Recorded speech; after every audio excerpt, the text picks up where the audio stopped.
Residents at Riverlands in the Swartland Municipality on the Cape West Coast are evacuating their homes and loved ones to safety again. This as wide-scale flooding is hitting the area following an attempt to drain the fourth dam via new spillways, apparently failed.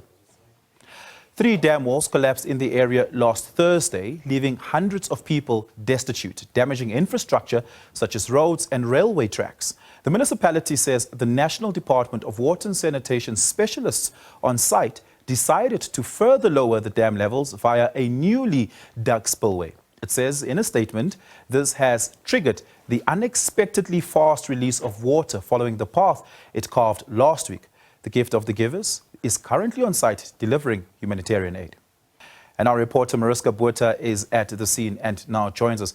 Mariska, how devastating is the damage this time around compared to very specifically the collapse of the first 2 dams a week ago? Well, I can tell you that the morale here in this town is absolutely, it doesn't exist at the moment. People have just started cleaning up. The municipality was starting with mop-up operations, which was ongoing when this happened. As you explained there correctly, a trench was dug to release water slowly from the 4th dam. And for some reason, the water came down fast, it became a torrent, and it turned into a flash flood. And basically, all the mud and all the sand that was scraped away resulted in a muddy mess where we're standing now. It is simply everywhere. You sink into the sand as you walk along the path anywhere here. So people that were just busy cleaning up are doing that now again. And we understand they're very traumatized. But here to speak to us now, we have Nadia October. She's a resident of Riverlands and she was there when the water came down in that torrent. Nadia, baie dankie dat jy met ons gesels. Vertel vir ons wat het gebeur. Ons het daar in die bokant in die landbou, soos die water afgekom het, ons was daar bo gewees en ons het gaan kyk hoe die water, daar was 'n pad. Mense wat is al weet, ja, het 'n pad geloop, maar daar is geen pad nie. Die walle is besig nog om altyd om in te val. Die water het daar agter by ons ook deurgekom, het nie met die eerste vloed en dan met die tweede vloed het die water daar deurgekom en ons het gekeer dat die water nie by die huise kan inkom, maar het gedry en aan die bos gegaan. Dat is om met die agter by die skool uitgekom en ek dink die mense is baie hartseer oor wat die weer eens gebeur het hier so by ons. So ja. Hoe het dit gelyk en hoe het dit geklink? Dat het geklink soos donder weer. Mense kan gehoor het hoe die water aangekom het van daar bo af. Van het gehoor, ons het gehoor die mense skree die dam het weer eens gebreek. Dit is die laaste dam dink ek wat daar bo is wat gebreek is en mense het begin hardloop. Sy het gesien hoe kom die mense uit landbou uit hoe hulle loop hier af in net nou om veilig te gewees het dat hulle nie weer eens met die water kan afkom nie. En was julle bang? Ja, dit was bang want sy weet nie waar toe gaan die water kom nie, waar vishuis gaan dit tref nie. Dis waar 'n mens bang. En hoe voel julle nou? Ek is baie hartseer vir die mense wat dit getref het. Ek voel hoe voel hulle en want is nie maklik, sy het reeds skoon gemaak, nou moet sy weer eens skoon maak van vooraf. Bye, dankie, Nadia October. Let me just give you a recap what she explained there. They were up top. I'm going to step out of shot so you can see up this road. This was severely damaged the last time. It's actually 3 dams that broke, farm dams that broke on the farm towards the back of the residential area here, and it ran through here and on the other side where there was a river that also became a torrent, and it just washed away chunks of tar, and with it parts of people's homes flooded and cars were swept away.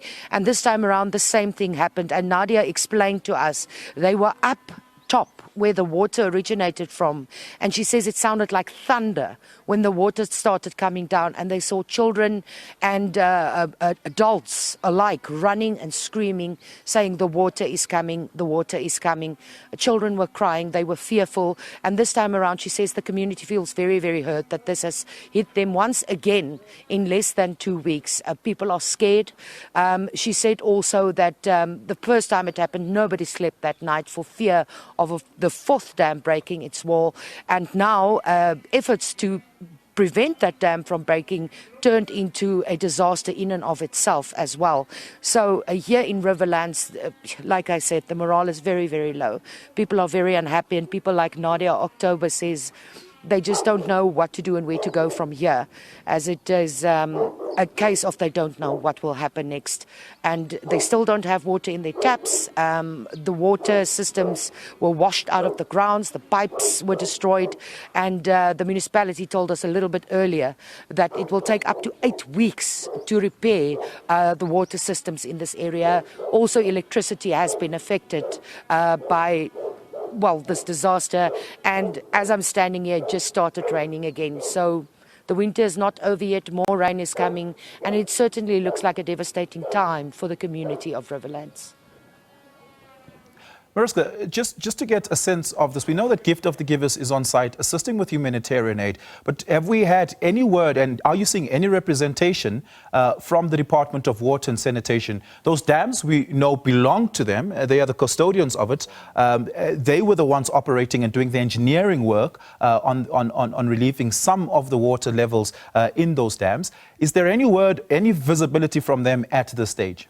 Well, unfortunately, we can't reach the site where the dams are. And just to also explain, these are not dams like you would see big water gathering bodies with sluices and the like. These are farm dams that capture water that is used for agriculture.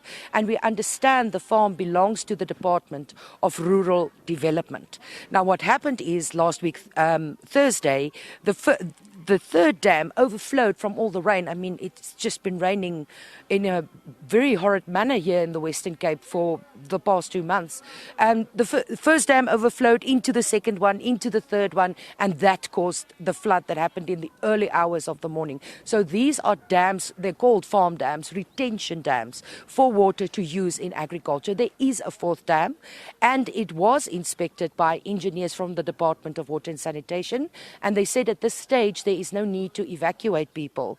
What resulted is the trench that they dug that was supposed to get water out of the fourth dam.